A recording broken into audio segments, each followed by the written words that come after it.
This is the Rusk Report, a program that takes an inside look at Western New York with news, features, and special guests. Now, here's your host, Brian Rusk. Welcome to the Rusk Report on ESPN 1520. Back by popular demand, we have the president of Daimon College in Amherst, New York, with us, Dr. Gary A. Olson. And he just received a prestigious appointment we're going to be talking about with the National Committee of the National Association of Independent Colleges and Universities, and that's the Committee on Policy, Analysis, and Public Relations, Dr. Gary Olson. To tell you a little bit about Dr. Olson, he is a noted scholar of rhetoric, writing, and culture. And Daimon College is a private coeducational comprehensive college awarding both undergraduate and graduate degrees to a student body of over 3,000 students. From 2009 to 11, Dr. Olson was provost and vice president for academic affairs at Idaho State University, a multi-campus Carnegie Foundation research high doctoral university. Idaho State serves as the state's principal university promoting education in the healthcare professions and related sciences. Dr. Olson oversaw 7 colleges, ISUs, libraries, and the Idaho Museum of Natural History. First, let's talk about NAICU. A lot of people who are listening in our 17 states may not be familiar what the National Association of Independent Colleges and Universities is all about. First, let's learn about this organization. You've been named to the National Committee.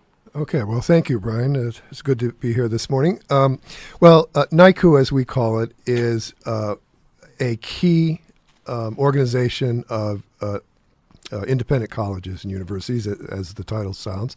It's an advocacy group. It's a policy-setting group. And it is not the publics, which have their own organizations. Mostly this is presidents and some vice presidents within the various colleges attend their meetings. Part of the leadership of NAICU is 3 key committees, and the policy committee, the one that I was appointed to, is probably the most important because it helps establish what higher education policy the group is going to advocate. And that's, again, on a national scale. Now, what type of policy issues are you going to be confronted with on this national committee? It's a very prestigious leadership group for colleges and universities. What type of issues are you going to face? Well, some of them you see in the news all the time recently. So, for example, sexual assault on campus is a concern that has been in the headlines quite a bit lately, especially since Senator Gillibrand and other legislators have proposed legislation. Briefly, what that's about is this. There is a high degree of incidents in which you would technically call it date rape on campuses around the, these are young, even though they're adults, they're young people away from home, often for the first time. Alcohol is available in a lot of cases for the first time. And, people are out in fraternity houses and wherever else, and things happen, and sometimes it's not consensual. This is not good.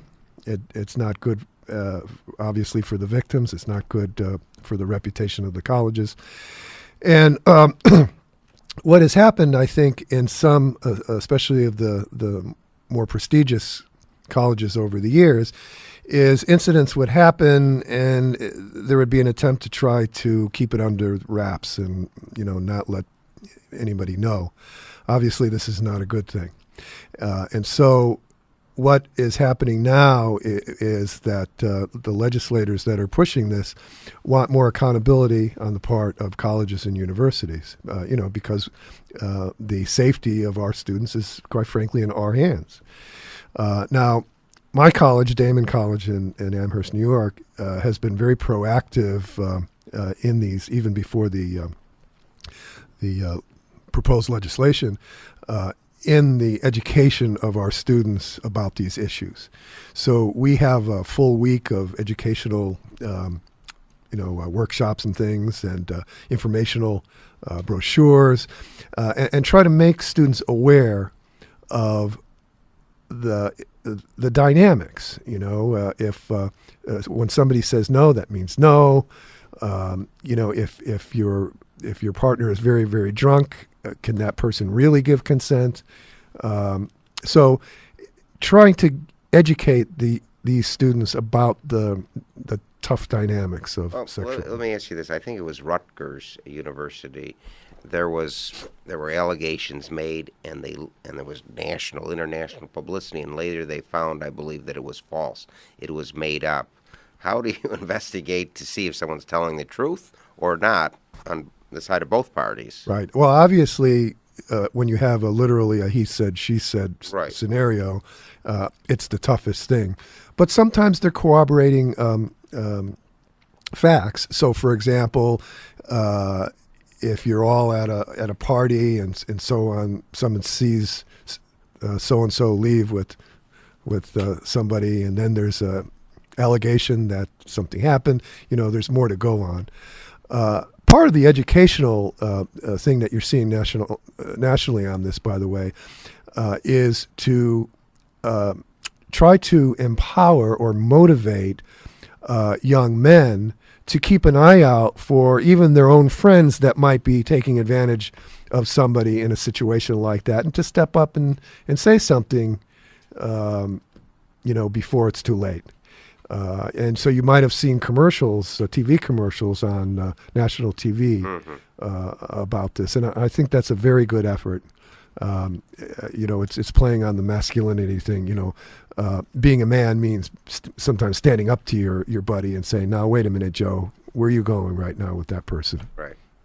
Well, it sounds like a very tough decision because you have to find out who's telling the truth. So it's right when there's an allegation that unwanted sexual activity happened. That's right. It's very very difficult, and so what the legislation, the various different kinds of legislation around these issues usually calls for is much stricter practices of investigation and penalties for people found to have been guilty of these things, and so on. So, for example, at Daimon, we have a pretty well established investigation system, and everybody is interviewed, and evidence is gathered, and so on. And actually, if there is literally a crime, then we have a real good relationship with the Amherst police. And then they would be involved at a certain point if, in fact, we got to that level. Very good. Now, the other issue you were concerned about is accountability with the National Association of Independent Colleges and Universities, with the committee you have just been named nationally to for policy analysis and public relations. What accountability issues do you have as a college president, as president of Daimon College? Let's talk about accountability issues. Well, usually what's meant by accountability is that you're seeing more and more in the public discourse, and President Obama in his reform has pushed this as well, that we want to keep the colleges accountable for the outcomes, learning outcomes of their students. So you hear stories about people spending a lot of money for college and not being able to get a job and so on, or not having the skills that they were supposed to have learned while they were there. And so usually these calls for accountability are asking for tougher measures of whether we're doing the job that we're supposed to be doing. Now, personally, I have no problem with accountability. I think it's a good thing. What bothers me is in the public discourse, you hear a lot of people, usually politicians, suggesting accountability measures that really are not measures at all, or they're not measuring what they say they're measuring. Very good. We're learning a great deal from the president of Daimon College in Amherst, New York, Dr. Gary A. Olson, back by popular demand on the Rusk Report. As we reach 17 states and much of Canada, we'd like to hear from you. Please write to Brian Rusk, ESPN Radio, 500 Corporate Parkway, Suite 200, Buffalo, New York, 14226. This station has received letters as far away as Scandinavia and New Zealand. We'd like to hear from you. Thank you to those who've called regarding our programs with Hillary Gary Ross, wife of Wilbur Ross, Miriam Hellreich, National Republican State Committeewoman from Hawaii, and Al Podell, who wrote a recent book on visiting every country in the world. We'll have coming up Staff Sergeant Brian Morris about his new book on terrorism, Ambassador Mary Orisman, and corporate titan Wilbur Ross will be on this program. So send us a note. Brian Rusk, ESPN Radio, 500 Corporate Parkway, Suite 200, Buffalo, New York, 14226. A little bit more information about Dr. Gary A. Olson, president of Daimon College. Dr. Olson also served as Dean of the College of Arts and Sciences at Illinois State University from 2004 to 2009.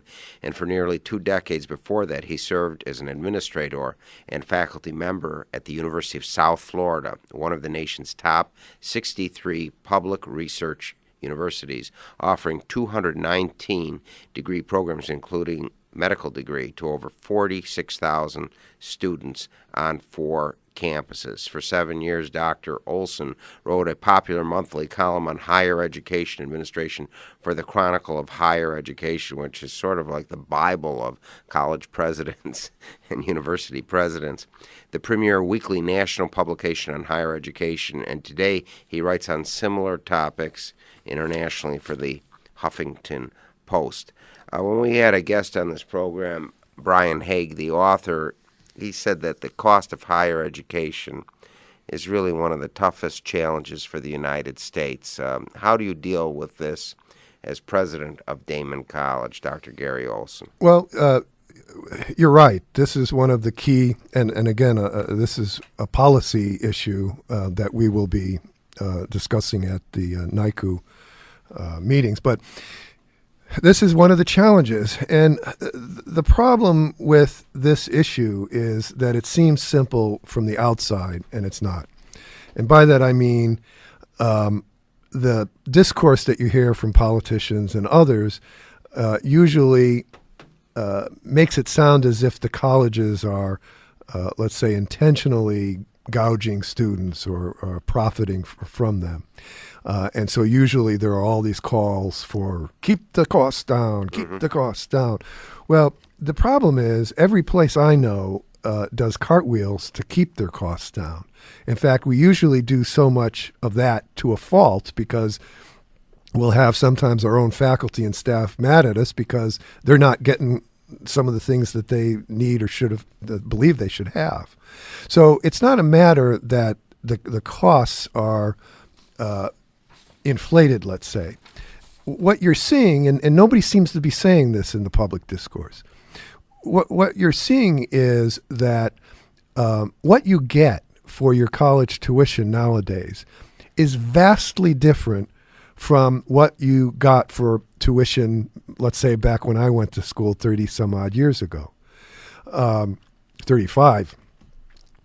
And by that I mean this, just to take a few examples. When we went to school, most of us lived in what they called a dormitory. That was a collection of, cell blocks, rooms, right. 2 beds, 2 tables, 2 desks, just enough room for the 2 kids, and that's it. There's no study lounge, no other things. Nowadays, there are residence halls. And residence halls are places where they try to make an effort to make it seem a little bit more like home. So you might have a few rooms off of a common area, a little living room, let's say, or a little kitchenette. So it's a little bit more closer to apartment living, let's say, but with more people. Now, why is that important? Well, it's important because, first of all, it's a much more humane way to spend 4 years of your life rather than in something that looks like a cell block. In fact, when we were in school, we always called it, the prison and the cell block. Of course, there weren't any alternatives at that time. That's just what college life was like. But now you have a much more humane living situation, primarily because this is a better environment to study and to learn in, as opposed to what we had back then. Another example, our meal plan, we would go to a cafeteria, and you got in line, you had a tray, and usually there'd be two options that night. You have your pizza, you have your mystery meat, which we would call it because you didn't know what meat it was, and so on. And that was it. But nowadays, we have dining facilities where people have options because there's an understanding that people have food allergies. Some people are vegetarians, some people are vegans, some people need gluten-free, some people have religious concerns over food. And so if you're really going to, again, humanely accommodate everyone, then you can't just tell them, here's what you're going to eat tonight. You give them the options, they have to choose, and so on.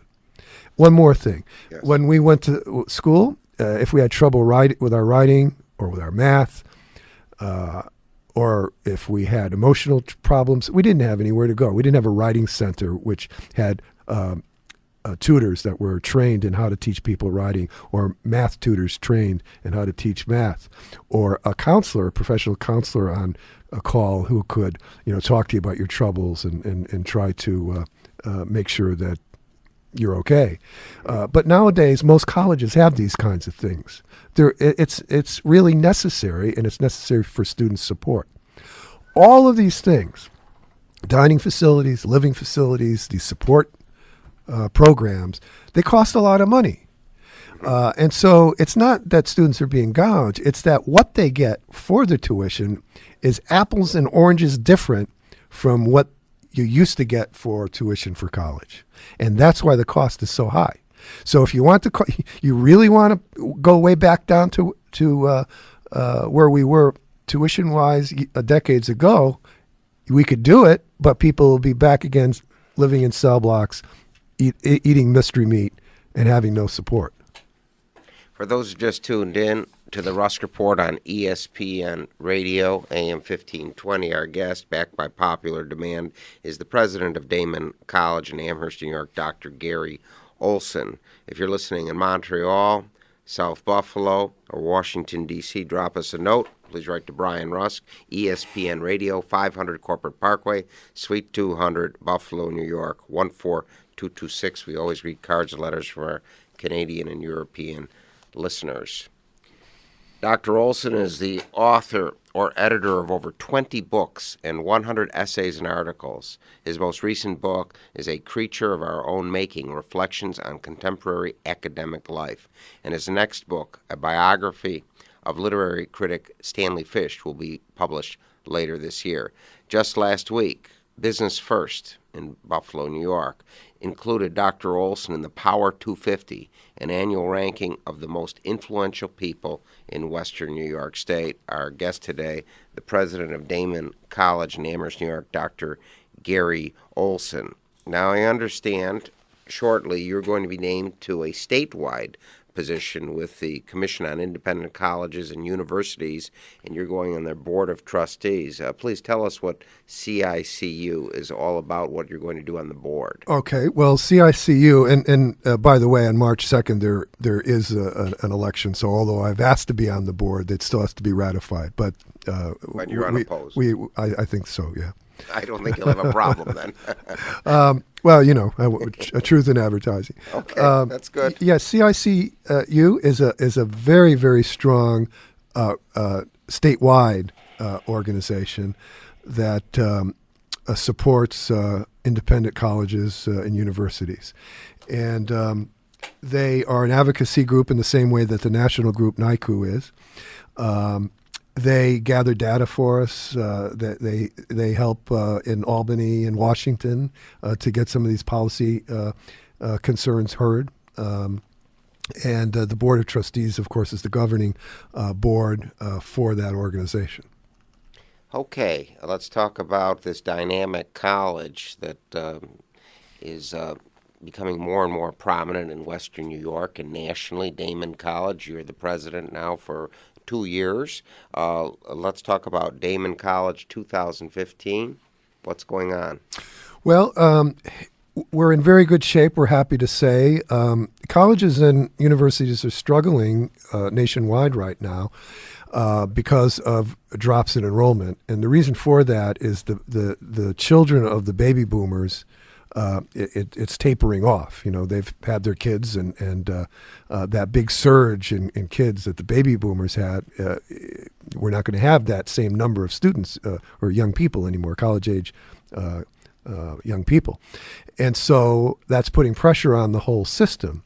So all these colleges and universities got used to a certain level of enrollment. And now all of a sudden it's dropping, in some cases very slowly, but in some cases precipitously. Some other colleges nearby to us are having, if you read the newspaper, serious problems with their enrollment. Other colleges are trying to avoid problems by merging with one another for efficiency's sake. So it's not a particularly good time to be an administrator in higher education because of the heartache that this kind of dynamic has with it. Now, Daimon has held its own as far as enrollment, and we're stunning everybody. I don't think we've done anything magical. I think we have some very good, high quality, high demand programs like physician assistant and physical therapy and nursing and animation. And these kinds of programs, because of their high demand and all, really attract the students. So that is a nice safety net that we do have. But also there's something special about the college. Now, I've been in higher education, it's really 35 years now. Seen a lot of colleges and universities, been at a lot of them, both as an employee and a consultant. And I've never seen such a friendly place as Daimon College. Everybody seems to know and generally like each other.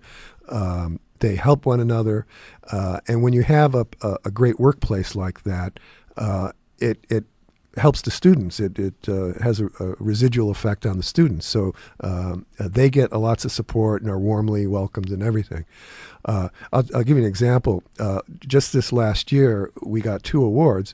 That same newspaper that you mentioned a minute ago, Buffalo Business First, named Daimon as the #1 place to work in Western New York for its size category, which was, right. I think they called it extra large company. We're not really a company, but we're fall in that category. And then right after that, that Chronicle of Higher Education that you mentioned, which is that national publication, they named Daimon one of the best colleges to work for in the nation in its area. So when you have that kind of a claim, and it really is that kind of a friendly place, it's a really good place for the students because they're not just a number. They come and get the support they need and feel like they're quite literally like part of a family. Let's talk about the future. We talked about Daimon College in Amherst, New York, 2015. Let's look to the future with programs and student body in the next 5 or 10 years. What do you see for the future of Daimon College? Well, I'm hoping that enrollment stays relatively steady, or it's around 3,000. We are strategically introducing new programs, often on the graduate level, that will supply students, or rather workers, for niche areas, and so we'll continue to do that. We have a new Masters of Public Health, for example, brand new, and a Masters of Social Work. So these kinds of programs help to professionalize people in those areas. There is a doctorate. We have a few doctorates already. There is a new doctorate that we're hoping to get online, and that'll be very helpful there. One of the things I think that is helping us is that we really give students every opportunity to be successful. The graduation rates nationwide aren't always very high. It varies from school to school, but college is tough, and not everybody makes it. And so the more support you have, the more likely that you are to make it. And at the recent NAICU, that same organization we began talking about, meeting, there was a session where various speakers were showing that one of the ways they were successful in getting students all the way through is they combine their career services with their advising. Advising is usually about academic, what courses do you take and what sequence and so on. So if you have a good advisor, it helps you get through in a timely manner. And so this move to have those two areas, the career services with advising, is a very good one. We have very strong career services at Daimon College, run by Maureen Mullane. And rather than wait till the senior year when students are thinking about going out on the job market, which is what you see in a lot of universities now, we try to get to students right away when they're first-year students. Now, that's not to say that we're trying to push them into a career early on. Rather, we're trying to get them to think about their careers early on, which is a wholly different thing. And so I think that is one of the things that we do so well, because what I hear when I meet people out in the community, physicians, let's say, and they start to say, oh, your physician assistant student graduates are the best people. They're so prepared. And you hear this in the other areas too, that our students are very well prepared and that they don't have to wait 2 or 3 years for them to learn the ropes. Wonderful. I'm sorry we have to bring the Rusk Report to a close. Special thanks to Kevin Carr, Director of Production for the last 15 years. And thanks for coming back again on the Rusk Report by popular demand, the president of Daimon College in Amherst, New York, Dr. Gary A. Olson. Again, any thoughts or comments, please write to Brian Rusk, ESPN Radio, 500 Corporate Parkway, Suite 200, Buffalo, New York, 14226. Thank you for enlightening us, Dr. Gary Olson, president of Daimon College. Thank you, Brian. Have a great week. You've been listening to the Rusk Report, a program that takes an inside look at the Western New York community with news, features, and special guests. If you have any comments or suggestions, please write to Brian Rusk, 500 Corporate Parkway, Suite 200, Amherst, New York, 14226.